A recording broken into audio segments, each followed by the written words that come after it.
So what does the data center of 2030 to 2050 look like? What is the regulatory environment of 2030 to 2050?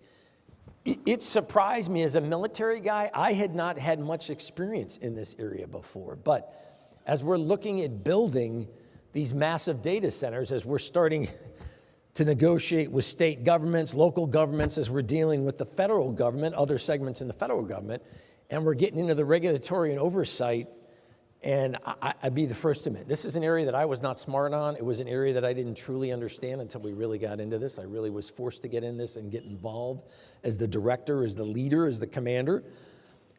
I said to the team, so what does the regulatory environment look like in 2030 to 2050? What are the environmental requirements that we're going to have to deal with? Can we count on the same model with respect to power, with respect to water and cooling?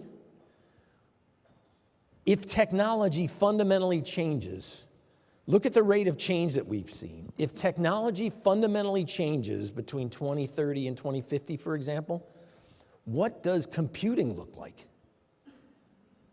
Tell me how you build data centers built around quantum computing, for example. What does a data center look like built around quantum computing? Scale. 10 years ago, we weren't talking about petabytes. We thought the terabyte and the gigabyte were, hey, that's the kind of level you got to work on. And now we're orders of magnitude beyond that. So if we look at the trends with respect to data, it just keeps exploding. So tell me what that kind of scale looks like. Now, I'm the first to acknowledge, look, not every organization is a metaverse or a Google or, a massive global intelligence organization. I understand that. But for almost every single user out there, whether it's true as an organization or for us as individuals, data concentration levels are exploding. And at the same time, think about the regulatory and oversight implications of data.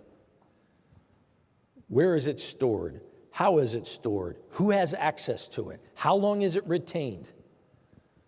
Those all start to shape your approach.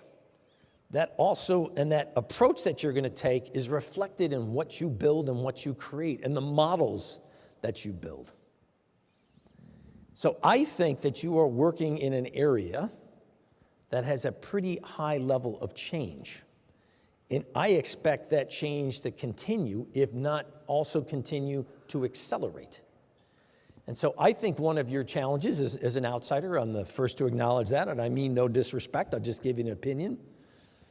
I think one of your primary challenges as a sector is how do we build flexibility in that anticipates these kinds of changes?